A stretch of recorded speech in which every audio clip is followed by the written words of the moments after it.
నమస్కారం అండి. Welcome to our channel రాణి గారి చేతి వంటలు. ఈ రోజు బిస్మిల్లా బాత్ చేసి చూపిస్తున్నానండి. పిల్లలు చాలా ఇష్టంగా తింటారండి. సులభ పద్ధతిలో చూపిస్తానండి చేసి నేను.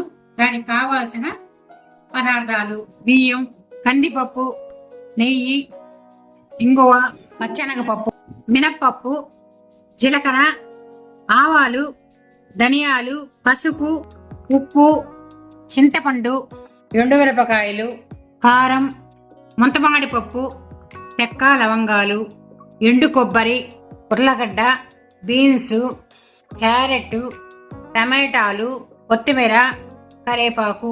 ముందుగా బాండలు పెట్టుకోవాలండి. బాండలు వేడెక్కిన తర్వాత 1 స్పూన్ మినపప్పు, 1 స్పూన్ పచ్చెనగపప్పు, స్పూన్ ధనియాలు, జీలకర్ర, 4 లవంగాలు, 1 చెక్క దోరగా వేయించుకోవాలి, మాడిపోకుండా. చిన్న మంట మీద వేయించుకోవాలండి. 4 ఎండుమిరపకాయలు,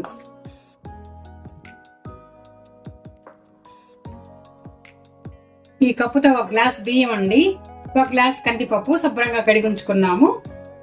ఇప్పుడు దీంట్లో 6 గ్లాసులు నీళ్లు వేయాలి.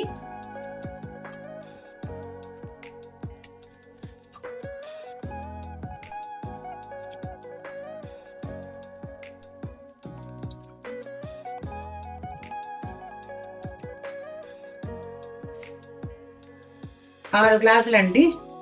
జారుగా అవ్వాలి, పొంగల్లాగా గట్టిగా కాకుండా లూజ్గా రావాలండి. అందుకని 6 గ్లాసులు. మామూలుగా అన్నానికి 3 విజిల్స్ పెడతాము, దీనికి 5-6 విజిల్స్ పెట్టుకోవాలి. కాస్త పసుపు వేసుకొని మూత పెట్టేయాలండి.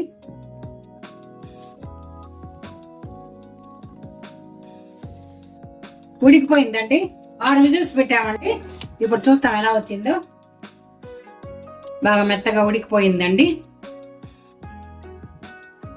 దీంట్లో ఇంకా చింతపండు పులుసు అన్ని పడతాయి కాబట్టి వెజిటేబుల్స్, కూరగాయలు, నీళ్ళన్నీ ఇంకా జారుగా అవుతుందండి. కూరగాయలు ఉడికించుకున్నామండి.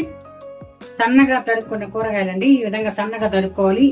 క్యారెట్, బీన్స్, ఉల్లగడ్డ, 1 గ్లాస్ నీళ్లు వేసి దానికి సరిపడా ఉప్పు వేసానండి. ఉడుకుతుంది, మెత్తగా ఉడికిపోవాలండి. ఉడికిందా లేదా చూస్తామండి. ఉడికిపోయిందండి మెత్తగా. ఇప్పుడు తిరమాతకి బాండలు పెట్టుకోండి. నెయ్యి వేసుకుందాం. నెయ్యితో తిరమాత చేయాలండి, బాగుంటుంది.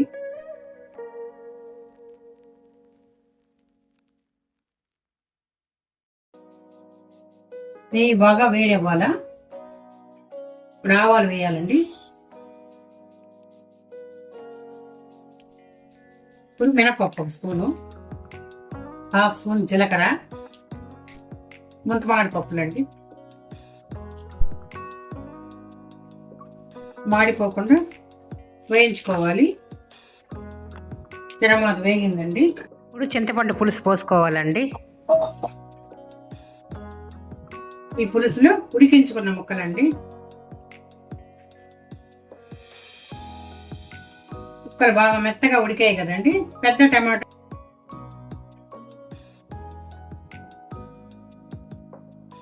1/2 స్పూన్ ఇంగువ వేసుకోవాలండి, ఇంగువ పొడి, 1 స్పూన్ కారం. మనం మసాలా దినుసులన్నీ పొడి కొట్టుకున్నాం కదండి, అందులో పౌడర్ చేసేటప్పుడు ఎండు కొబ్బరి వేసి పొడి చేసుకున్నాం. ఇలా వస్తుంది పొడి. 2 స్పూన్లు అండి. ఇందులో కొత్తిమీర, కరివేపాకు తుంచుకున్నాను సన్నగా. మంచి వాసన వస్తుందండి తుంచి వేస్తే కరివేపాకు. నేను ఎప్పుడు ఇలాగే వేస్తానండి తిరమాతలు. చాలా బాగుంటుందండి ఇది రైస్. పెద్దవాళ్లే కాదు, పిల్లలు కూడా చాలా ఇష్టంగా తింటారండి. ఇది పొంగల్లాగా గట్టిగా ఉండకూడదండి, స్పూన్తో తినాలి, జారుగా ఉంటుంది. మనం కందిపప్పు, అన్నం ఉడికించుకున్నాం కదండి, పసుపు వేసి అందులో ఈ పులుసు పోయాలండి. బాగా ఉడకాలండి, ఒక 15 నిమిషాలు ఉడకాలి. ఉడికిపోయిందండి. దీన్ని తీసి ఇప్పుడు అన్నంలో కలుపుకున్నామండి. అన్నము పప్పు బాగా మెత్తగా ఉడికిపోయిందండి. ఇప్పుడు ఉడికించుకున్న ముక్కలు, పులుసు ఇందులో కలపాల. మాట తగ్గించుకోవాలండి స్టవ్. ఇప్పుడు ఈ పులుసుని అన్నంలో కలిపేయాలి.